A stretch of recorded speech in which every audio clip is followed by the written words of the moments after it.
Imagine waking up to find out that one man quietly saved the world from nuclear war, and nobody really talked about it. That's exactly what happened on September 26, 1983.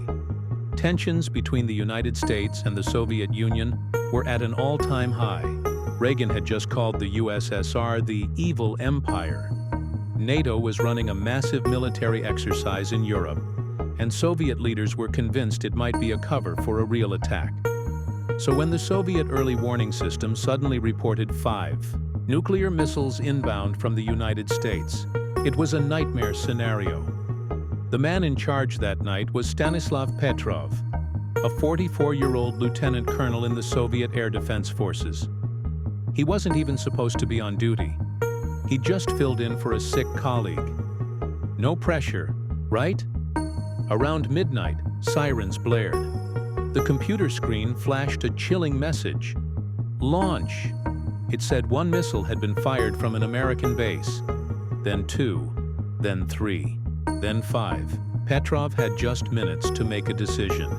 Report this up the chain of command, triggering a massive Soviet counterstrike, or hold off.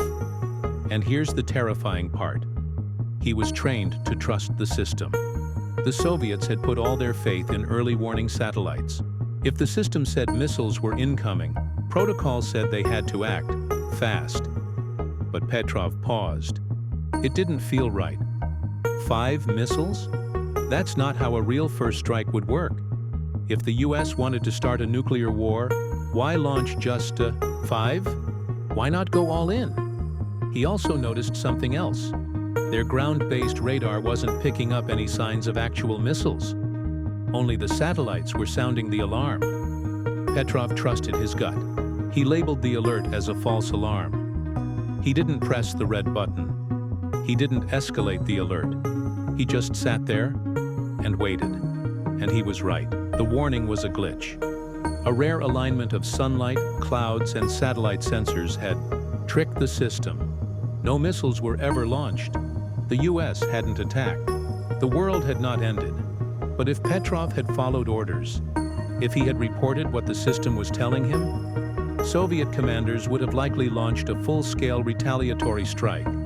Thousands, maybe millions, would have died in minutes, and we might not be here having this conversation. Here's what's crazy. Petrov's actions weren't celebrated. In fact, he was reprimanded for not filling out his logbook correctly during the incident. The whole event was kept secret until the 1990s. He quietly retired, lived a modest life, and when journalists finally found him years later, he didn't think he was a hero. He said, "I was just doing my job." But make no mistake, Stanislav Petrov saved the world. One man, one decision, one refusal to blindly follow a machine. It's a reminder that even in the most dangerous moments, human judgment, calm, rational thinking, can make all the difference. So the next time you hear about nuclear close calls, remember September 26, 1983, and the man who saved the world by pressing nothing at all.